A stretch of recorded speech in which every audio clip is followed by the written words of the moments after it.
La question, je voulais savoir si le poker, que tu apprécies, j'ai vu à quel point tu es passionné, qui est quand même un petit symbole du capitalisme dans sa structure. Je l'avais vu venir, Quand j'avais vu venir même, la question à des quand kilomètres. même, et je voulais savoir à quel point, comment tu gères la contradiction avec tes valeurs humanistes.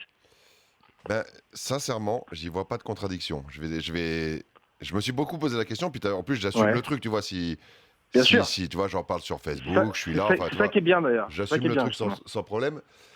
Je suis passionné du jeu, de ce jeu-là, de la stratégie qui va avec, de toute la partie technique, de même le jeu humain qui se passe autour d'une table, etc. À tel point que tu vois, je suis président d'un club associatif dans la Drôme, un club où on ne joue pas d'argent, c'est un truc associatif. Donc c'est pas l'argent qui est moteur pour moi du plaisir que je prends dans le jeu. C'est si je joue aux échecs demain, ça choquerait personne. Et pourtant, il y a aussi de l'argent qui est généré dans ce jeu-là. Les gens respecteraient la stratégie. Ok, il est passionné de stratégie. Et en plus, sache-le, il va aller à Vegas cet été faire un énorme tournoi. Tous les gains, s'il les gagne, il me les reverse.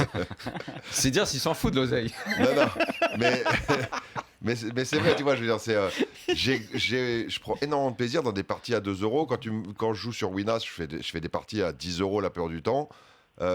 C'est pas l'argent qui est. Alors, bien sûr que je suis très content de gagner un tournoi, bien sûr, comme tout le monde.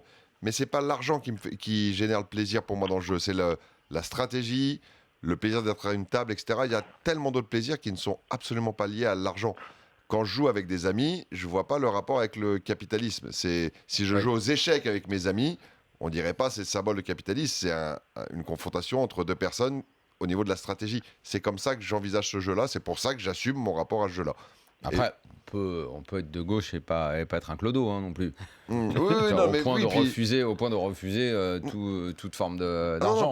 Puis tu me verras jamais cramer des sommes indécentes, etc. Enfin, bon, voilà, j'ai un rapport, il me semble, sain avec ce jeu, parce que ce jeu, selon comment tu le pratiques, je vois pas où est le problème.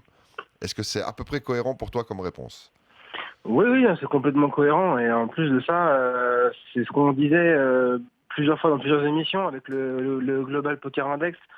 Essayer de faire du poker un jeu au-delà d'argent avec des résultats, des scores, des classements.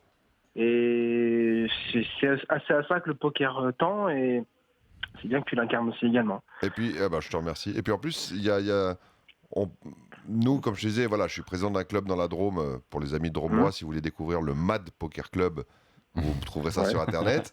Mais voilà, on veut aussi créer une ambiance. Nous, moi, à une table, je me marre, je discute avec les gens. C'est aussi des moments qui peuvent être agréables, indépendamment de l'argent. Enfin, voilà, je trouve pas l'argent si central quand on le fait en récréatif. Il y a des gens, c'est leur métier, donc ça n'a rien à voir. Moi, c'est pas mon métier. C'est un plaisir, c'est une passion. Et l'argent a une toute petite place dans cette passion, mais toute petite place, quoi.